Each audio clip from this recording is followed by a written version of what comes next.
បាទសូមគោរពជំរាបសួរបងម៉ែបងប្អូនទាំងអស់គ្នាជាទីមេត្រីថ្ងៃនេះដែរខ្ញុំបាទសូមធ្វើការបង្ហាញអំពីការគូសយន្តបាតដៃឪពុកម្ដាយ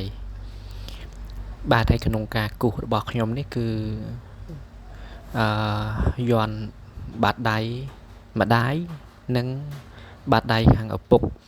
ហើយចំពោះសាច់សិលមុនសាច់យន្តដូចគ្នាទេដូចគ្នាខាងឪពុកហើយនិងខាងម្ដាយគឺយើងចារដូចគ្នាអ្វីដែលខុសគ្នាគឺឆ្វេងហើយនិងស្ដាំអញ្ចឹងពុកម៉ែបងប្អូនទាំងអស់គ្នាសូមធ្វើការតាមដាន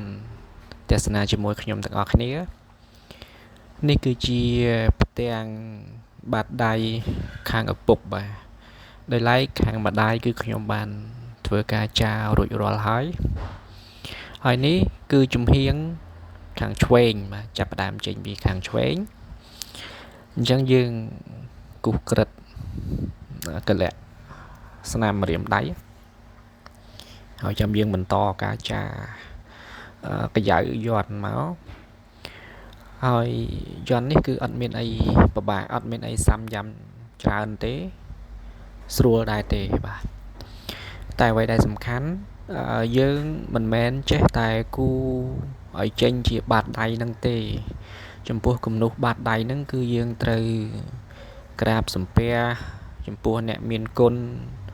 លោកឪពុកអ្នកម្ដាយរបស់យើងដោយផ្ទាល់យើងសូមឲ្យគាត់ដាក់បាតដៃលើផ្ទាំងកណាត់ក្រហមមកហើយយើងគូសបាទយកប៊ិចឬក៏ហ្វឺតឬក៏ស្លាបផ្កាដងផ្កាយកមកគូសទៅតាមគំនូសម្រាមដៃបាតដៃរបស់លោកអ្នកមានគុណរបស់យើងបាទទាំងខាងឆ្វេងទាំងខាងស្ដាំដាក់ទន្ទឹមគ្នាមកហើយនឹងបាតជើងបាទអានឹងគឺជាឈុតបាតដៃនិងបាតជើងប៉ុន្តែខ្ញុំបង្ហាញក្នុងវីដេអូនេះចំពោះតែបាតដៃសិនកុំឲ្យតែមានវីដេអូនឹងវាវែងពេកបាទអញ្ចឹងនៅពេលដែលយើងបានក្រាបសំពះសូមយកនៅស្នាមបាតដៃបាតជើងរបស់លោកឪពុកអ្នកម្ដាយរួចហើយយើងក៏ចាប់ផ្ដើមធ្វើការចារហើយការចារនោះទៀតសោតបើសិនជាយើងចង់ឲ្យមានមហិទ្ធិឫទ្ធិឲ្យមានដៃជះខ្លាំងគឺយើងត្រូវចារចំពោះថ្ងៃសិលបាទចំពោះថ្ងៃសិលណាក៏បានដែរ8រោច8កើត14រោច15កើតបាទគឺបានទាំងអស់ឲ្យទៅចំថ្ងៃសិលប៉ុន្តែក្នុងករណីខ្លះពុកម៉ែបងប្អូនបន្ទាន់មានភារកិច្ចបន្ទាន់ឧទាហរណ៍ថាដូចជាត្រូវដល់ថ្ងៃចេញច្បាំងហើយអញ្ចឹងក៏យើងអត់អាចរើសថ្ងៃបានអញ្ចឹងយើងបវរណាតាមការគួរទៅហើយចំពោះការសុំអំពីឪពុកម្ដាយនឹងឲ្យបានកាន់តែស័ក្តិសិទ្ធិយើងអត់មានចាំបាច់ធ្វើអីច្រើនទេសំខាន់យើងយកចិត្តឪពុកម្ដាយយើងគប់បំរើលោកឪពុកអ្នកម្ដាយឲ្យសប្បាយចិត្តទាំងអស់គ្នាបើយើងបំពេញភាពកតញ្ញូជាកូនចំពោះលោកឪពុកអ្នកម្ដាយឲ្យបានច្រើនថ្ងៃសិនបន្ទាប់មកចាំយើងសុំគាត់អញ្ចឹងភាពស័ក្តិសិទ្ធិគឺពេញលេញតែម្ដងបាទហើយងាកមកកាន់គំនូសយន្តរបស់យើងវិញគឺបានមកដល់យន្តនមោពុទ្ធាយៈនៅក្នុងក្បួននេះភាគច្រើនសង្កត់ធ្ងន់ទៅលើអ្នកមោពុទ្ធាយៈណាចំពោះម្រាមទាំង5រាប់ចាប់ពីកូនដៃមកដល់មេដៃគឺមានតួអ្នកមោពុទ្ធាយៈហើយយើងឡោមឧណាឡោមមកហើយមានអក្សរជាភាសាបាលីហ្នឹងអ្នកមៈអឧហ្នឹងបន្ទាប់មកក៏មាននៅកន្លែងបាតដៃហ្នឹងក៏មានយន្តលង្ការព្រះ5ព្រះអង្គហ្នឹងអ្នកមោពុទ្ធាយៈផងដែរហើយនេះគឺជាសាច់សិលមុននៅពីក្រោមបាទអញ្ចឹងពុកម៉ែបងប្អូនទាំងអស់គ្នាចម្លងតាមហ្នឹងមកបាទហើយ ចំពោះក្បួនយន្តនេះប្រសិទ្ធភាពអានុភាពគឺយើងប្រើបានច្រើនយ៉ាងមែនតើបាទប្រើបានច្រើនយ៉ាងជាពិសេសនោះភាពអស្ចារ្យនោះគឺបច្ចេកសឹកសង្គ្រាមបាទខាងសឹកសង្គ្រាមនោះគឺបកែយកតែមែនតើហ្មងចំពោះពុកម៉ែបងប្អូនដែលជាកងកម្លាំងការពារជាតិជាប៉ូលីសទាហានជាពិសេសបងកងទ័ពរក្សាបូរណភាពទឹកដីកម្ពុជាយើងបាទបងពូទាំងអស់គ្នាអាចសាងជាក្បួនយន្តនេះឡើងក្បួនយន្តនេះឡើងមានប្រសិទ្ធភាពមានដៃជះមានអំណាចខ្លាំងណាស់ហើយមិនត្រូវការចំណាយអីអស់ច្រើនទេហើយកិច្ចពិធីនោះគឺក៏មិនពិបាកណាស់ណាដែរប៉ុន្តែភាពស័ក្តិសិទ្ធិដែលទទួលបានគឺអស្ចារ្យដោយមានការឃុំក្រងការប្រសិទ្ធពរការឲ្យពរអំពីលោកឪពុកអ្នកម្ដាយរបស់យើងមកកាន់យើងហើយក៏សូមអភ័យទោសចំពោះពុកម៉ែបងប្អូនដែលគាត់មានតែឪពុកឬក៏មានតែម្ដាយក៏អាចសាងជាក្បួននេះឡើងបានដែរបើមានតែលោកឪពុកអញ្ចឹងគឺយើងសុំយកតែបាតដៃនិងបាតជើងរបស់លោកឪពុកមក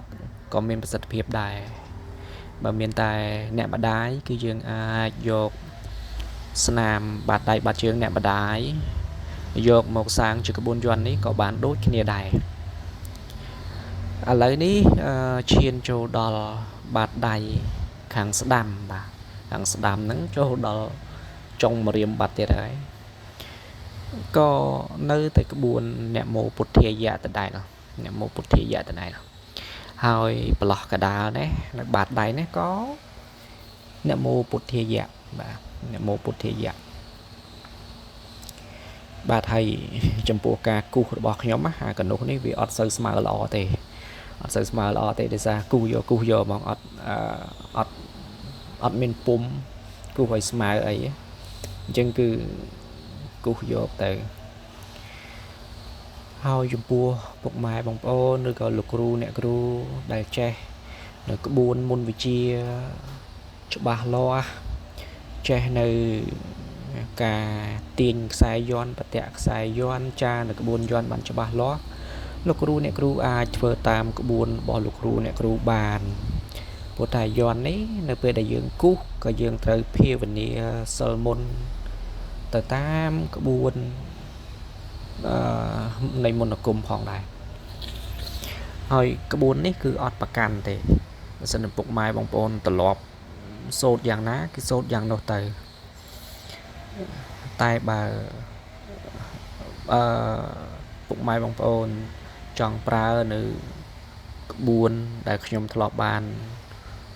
ប្រើប្រាស់អញ្ចឹងពុកម៉ែបងប្អូនអាចមើលវីដេអូចាស់របស់ខ្ញុំ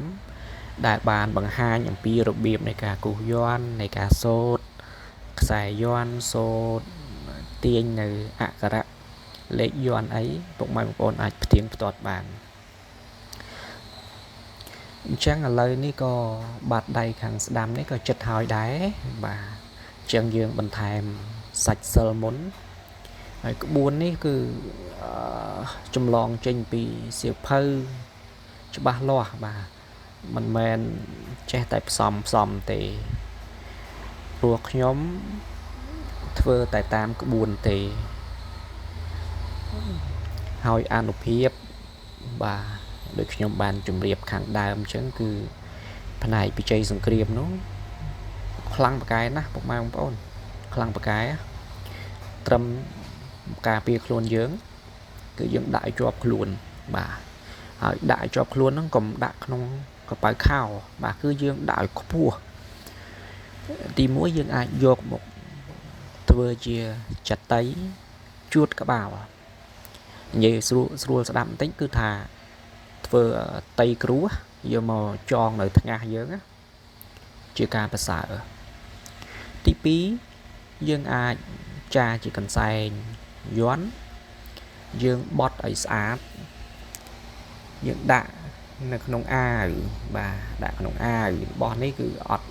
đã nơi cái bài khao bàn thì đã nơi không ai cái bài ai phục mai bồn này cột vừa chơi tì hiến mà cái bài ai tì hiến cứ mình cái bài hỏi bà can tại vì xe tiết cứ đã nơi đàm trùng bà đàm trúng người ta ai cả hay ai cro tì hiến nó tu xia nó cứ dừng ai đã nơi không tu xia bạnបន្តែមិនត្រូវដាក់នៅកប៉ាល់ខោទេវាជាការប្រមាថទោះបីជាបាតជើងគំនុះបាតជើងក៏ដោយប៉ុន្តែជាគំនុះបាតជើងរបស់ព្រះព្រះរស់របស់បុគ្គលម្នាក់ព្រះរស់គឺជាឪពុកម្ដាយបង្កើតរបស់យើងអញ្ចឹងការគោរពគុណឧបការៈការនៅគោរពដឹងគុណតបគុណចំពោះឪពុកម្ដាយគឺយើងដាក់លើក្បាលឬដាក់ត្រឹមដើមទ្រូងកុំឲ្យទៀបជាងនឹងដាក់នៅទីខ្ពស់តម្កល់នៅទីខ្ពស់ហើយពេលយប់ឡើងពេលយើងសម្រានណាយើងមានជើងពៀនយើងដាក់លើជើងពៀនទៅប៉ុន្តែបើយើងនៅតាមព្រៃនៅក្នុងបន្ទាយនៅជំរំយើងដាក់នៅជាប់ខ្លួនទៅជាប់ខ្លួនហ្នឹងគឺចងជាមួយទ្រូងមកបើយើងពាក់អាវយើងដេកប៉ៅអាវជាប់ដើមទ្រូងមួយមកដាក់នៅក្នុងកប៉ៅអាវយើងទៅជាប់ខ្លួនព្រោះការពារសត្រូវវាយប្រហារនៅពេលណាយើងអត់បានដឹងខ្លួនទុកមុនទេប៉ុន្តែចំពោះក្បួនយន្តមួយនេះអាចធ្វើឲ្យពុកម៉ែបងប្អូនដឹងខ្លួនរលឹកដឹងហេតុការជាមុនមិនបានទាំងស្រុងក៏បានខ្លះដែរបីដូចជាឪពុកម្ដាយតាមថែរក្សាយើងអញ្ចឹងកាលពីយើងនៅតូចយើងកើតមកឪពុកម្ដាយយើងមើលថែយើងសូម្បីតែសត្វសម្ោចក៏ឲ្យវាកាត់លើខ្លួនយើងបានដែរអស់លោកថែយើង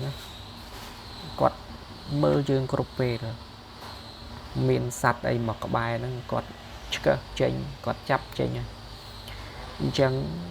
យន់បាតដៃបាតជើងឪពុកម្ដាយនេះគឺអស់លោកហាក់ដូចជាមានដួងវិញ្ញាណអស់លោកតាមថែរក្សាយើងអញ្ចឹងប៉ុន្តែมันមានផលប៉ះពាល់ដល់លោកឪពុកអ្នកម្ដាយយើងទេព្រោះថាពុកម៉ែបងប្អូនយើងមួយចំនួនគាត់តែងតែចោទសួរថាតើការចាគំនុះស្នាមបាតដៃបាតជើងរបស់ពុកម្ដាយរបស់យើងតើមានផលប៉ះពាល់ដល់ពួកគាត់អត់ចម្លើយគឺមិនទេមិនប៉ះពាល់ទេព្រោះនេះជាការដឹងគុណបាទដឹងគុណបាតដៃដ៏មានគុណរបស់អស់លោកបាតជើងដ៏មានគុណរបស់អស់លោកយើងដឹងគុណចំពោះអស់លោកអញ្ចឹងបុណ្យកុសលទាំងអស់នោះក៏កើតឡើងចំពោះយើងដែរហើយបើតាមជំនឿនៃមន្តអាគមគឺកម្លាំងបុណ្យទាំងអស់នោះគឺជាកម្លាំងនៃភាពស័ក្តិសិទ្ធិដែលគ្រងសន្ធិដ្ឋារក្សាយើងឲ្យសុខសប្បាយដោយឪពុកម្ដាយឃុំគ្រងរក្សាយើងអញ្ចឹងយើងបានសេចក្តីសុខការដឹងគុណរបស់លោកចំពោះអស់លោកដឹងគុណខ្លាំងយ៉ាងណាភាពស័ក្តិសិទ្ធិខ្លាំងយ៉ាងនោះឯងអញ្ចឹងបានជាក្បួនយន្តនេះមានអានុភាពខ្លាំងពូកែក្រៃលែងបាទមិនមានសត្រូវឯណាមកព្យាបាទពុកម៉ែបងប្អូនដែលគោរពថែរក្សានៅក្បួនយន្តនេះបានឡើយឥឡូវនេះក្បួនយន្តនេះជិតចប់ហើយយើងចាយន្តក្បាល8នៅប្រឡោះបាតដៃនៅប្រឡោះកដាលហ្នឹងបាទហើយសាច់បល័យនេះគឺយើងអានចេញមកអរហង្គធាគួចចុកពៈរៈអាហ្នឹងគឺសិតតែជាសាច់មុននៅក្នុងតួយន្តដើម្បីការពារគ្រាប់ធាលោកព្រះអរហង្គគឺជាសាច់សិលមុនផ្នែកខាងបច្ចេកសង្គ្រាមខាងការពារ ក្របរំសេវក្របកំភ្លើងហើយក្បួននេះពិសេសមែនតើបាទពិសេសមែនតើ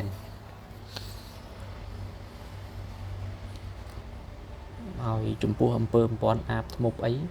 ក៏មិនអាចប៉ះពាល់ពុកម៉ែបងប្អូនបានដែរហើយបើយើងចង់យកទៅដាក់កន្លែងរកស៊ីក៏ប្រើបានទៀតគឺពិសេសត្រង់ហ្នឹងបាទឥឡូវនេះវីដេអូនេះបានមកដល់ទីបញ្ចប់ហើយសូមអរគុណច្រើនពុកម៉ែបងប្អូនទាំងអស់គ្នាដែលបានធ្វើការតាមដានទស្សនា